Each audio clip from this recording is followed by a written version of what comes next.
equilíbrio da saúde, o bem-estar físico e emocional fazem toda a diferença na busca por uma vida mais saudável. Em um bate-papo, o Dr. Lúcio Abondati, clínico geral com especialidade em homeopatia e médico da Câmara de Vereadores, explica os erros mais comuns do nosso dia a dia e dá dicas de como viver melhor. Melhor você tomar 1 hora do resto do mundo para devolver com juros e correção monetária alguém calmo, tranquilo, que escuta, se interessa, do que você pegar e tentar dar o que sobrou do tempo com má qualidade. Produtor cultural, palestrante, escritor, radialista, criador de jogos pedagógicos. Essas são as atividades do Dr. Lúcio, que mesmo com a agenda cheia, consegue controlar seu tempo e priorizar por um ritmo de vida menos acelerado. Imagina um profissional que vai para o trabalho, por exemplo, ou vai trabalhar numa empresa e vai irritado o tempo inteiro. A qualidade do serviço que ele faz, a qualidade da relação que ele estabelece, fica sempre prejudicada. Então é muito importante que você tire essa hora, e isso não é egoísmo, isso é manutenção. A gente bota o celular para carregar todo dia, senão ele para de funcionar. A gente devia fazer a manutenção e carregar o nosso organismo todo dia. Pelo menos 1 hora por dia tem que dedicar a alguma coisa que me faça bem. Correr, fazer ginástica. Para o médico, fazemos as coisas por obrigação e não por prazer, o que atinge em cheio o nosso organismo. E aí, o resultado é desastroso. Depressão, diabetes e hipertensão. Depois da aposentadoria, eu estou procurando dividir o meu tempo, sempre procuro um tempo para mim, senão eu fico muito ociosa e vem a depressão, começa a ficar um pouco depressiva. São doenças que podem ser causadas por essa combinação de maus hábitos e má administração do tempo. Nosso corpo não é um monte de partes separadas. A gente não tem a cabeça num lugar, o estômago no outro, o intestino no outro. Você tem uma área automática que cuida disso. Então, por exemplo, você pega uma pessoa que está com um problema de gastrite. A gastrite tem um profundo controle do organismo, da quantidade de suco gástrico que é produzido e tudo. O indivíduo que está sob um estresse pesado vai acabar produzindo, por exemplo, muito mais suco gástrico, a ponto até de digerir a própria parede do estômago. Entendeu? E isso acontece com muitas condições. Não existe aquilo que é o psicológico e aquilo que é o físico. Na verdade, nós somos um circuito. Nós somos um circuito fechado. Aquilo que afeta você, que entra por seus sentidos, por exemplo, aquilo que você escuta, aquilo que você vê, é como aquilo que você come, aquilo que você respira e aquilo que você tem contato. Tudo isso afeta o indivíduo. É difícil você dizer assim, não, fulana está sem fome porque ela perdeu o namorado. Entendeu? Você vê que está com um problema emocional, ela perdeu a pessoa amada e está dando uma consequência área no estômago, na área digestiva. Você tem isso para muitas condições. Não dá para separar aquilo que é apenas emocional daquilo que é físico. Você, por exemplo, está sendo estimulado de uma forma agressiva no dia a dia e o corpo reage a esse tipo de agressão. A suprarrenal, por exemplo, propõe um tipo de reação automática. É to fight or to flight, matar ou correr. Tá certo? Isso é como a gente traduziu aqui no Brasil. Se a adrenalina estiver no auge, tá, você começa a ficar agressivo e irritado. Então você tem um lado da bipolaridade. Hoje em dia está muito comum, você fala, bipolar. Pois é, porque ele está oscilando entre o matar, ou seja, o que ela está numa agressividade extrema, ou o correr, que ele está, na verdade, com vontade de fugir do problema. A resposta suprarrenal, na verdade, tenta livrar você daquilo que lhe agride. Só que na cidade não tem mais para onde você correr. E você não pode sair aí matando todo mundo que aparece. Só que isso faz com que o indivíduo, por exemplo, às vezes fique no auge da reação. O cara leva uma fechada de carro, surta e dá 2 tiros no outro. Fica zangado porque o time de futebol perdeu e briga na arquibancada. Faz uma coisa que ele, em sã consciência, não faria em hipótese alguma. Já é uma reação quase instintiva, automática do sistema. A gente está chegando a um ponto em que você está tendo uma transferência das doenças de adultos já para criança. Hipertensos cada vez mais novos, crianças com obesidade, aumento porque o cortisol está elevado, aumento do colesterol. Você vai ver muitas doenças hoje do adulto já no universo infantil, porque a gente já levou o nosso estresse para o mundo da criança. Cada dia eu aprendo mais, que a gente tem que gostar de nós mesmos. Se eu não gostar de mim, quem vai gostar? Tento passar isso para os meus filhos. Ninguém mais hoje tem tempo de ficar pensando e planejando o que deseja realmente para o viver. A pergunta que mais provoca terror, às vezes, no meu paciente, quando vai no consultório, é sempre a mesma. Me diga alguma coisa que você faz para você pelo prazer de fazer. Ninguém mais lembra. Porque essa é uma pergunta que praticamente se tornou irrelevante. Nós criamos filhos, por exemplo, para que sejam homens úteis na vida. E esquecemos que quando útil quer dizer algo que pode ser usado.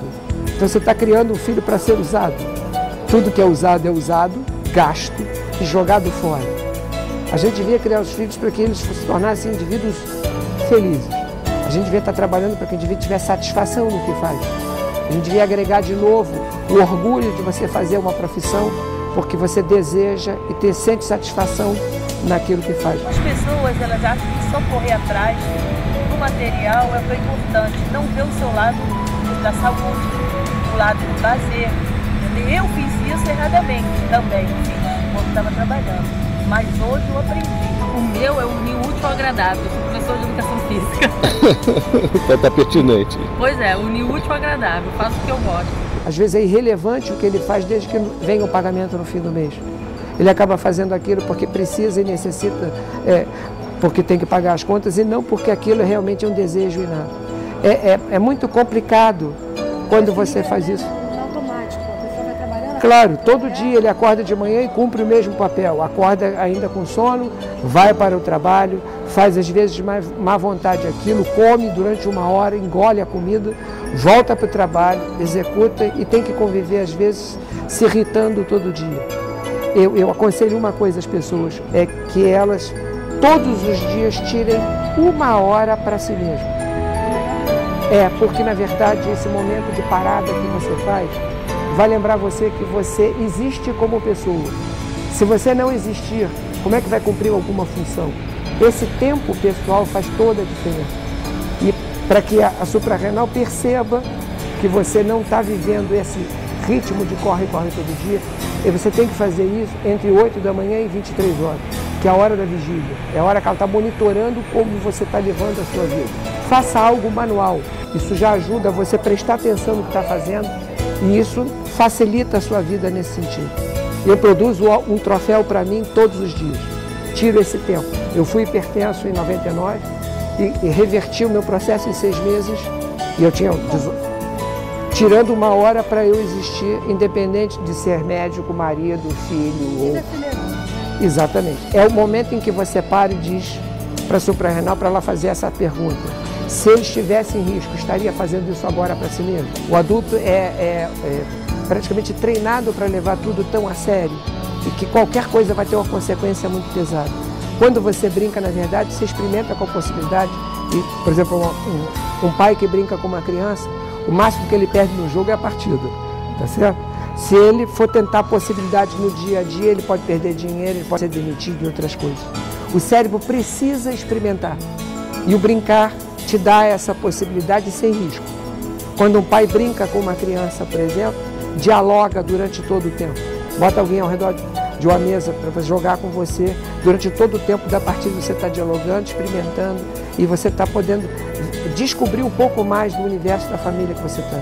Colegas de trabalho que brincam ao redor de uma mesa, por exemplo, estabelecem camaradagem, testam possibilidades durante o jogo e ele, por exemplo, se a estratégia dele for boa, ele vai poder ver que ele conseguiu o resultado. Se a estratégia do adversário for melhor, ele vai aprender como é que o adversário venceu. Isso dá flexibilidade ao cérebro e treina um lado nosso que foi negligenciado, que é o lado direito do cérebro. É preciso que a gente use os 2 hemisférios. A gente foi treinado para usar apenas o esquerdo, que é o que cumpre a obrigação, que é o que faz uma coisa repetitiva. A novidade é essencial para o cérebro. E a gente parou de alimentar isso. Aquilo que você faz numa rotina diária vai te cobrar um preço caríssimo em termos de saúde. Eu tenho muitos sonhos e alimento todos eles. Não dá mais para alguém ser bailarina, por exemplo, primeira bailarina do municipal, mas dá para aprender a dançar. Cada coisa que você produzir, ponha num lugar visível. Para quando você chegar em casa e o dia, de repente, não foi bom, você chegar em casa e dizer, pô, o dia hoje não foi bom, mas quando eu fiz aquilo foi ótimo, quando eu fiz aquilo foi ótimo. Claro. Ó, se você faz algo errado, alguém aponta o dedo na mesma hora, né? Você pisou na bola. Mas quando você faz alguma coisa certa, nem sempre você é lembrado disso. Então é importante que você produza um troféu que lembre a você que algo está dando certo. Uma vida sem prazer, normalmente, vai levar o indivíduo a graves distúrbios, tanto de comportamento quanto de área física. Aqueles que usam, por exemplo, a agenda, eu dou um conselho. Escrevam o seu nome todos os dias em algum horário da agenda. Você marca na agenda o que é importante, né? Transforme você em algo importante. Põe um horário para você na agenda. Eu até brinco, escreve Dr. Carvalho às 2 horas da tarde, no dia seguinte Dona Flora às 2 horas. Por quê? Quando você tiver um compromisso para marcar e aquele horário seu está ali, você desvia daquela hora que é sua. Você tem que se permitir o direito de existir pelo menos 1 hora por dia. Essas foram as preciosas dicas e lições de vida do Dr. Lúcio. Esperamos que, de alguma forma, elas possam ser úteis para você. Então, aproveite o seu tempo, sua vida.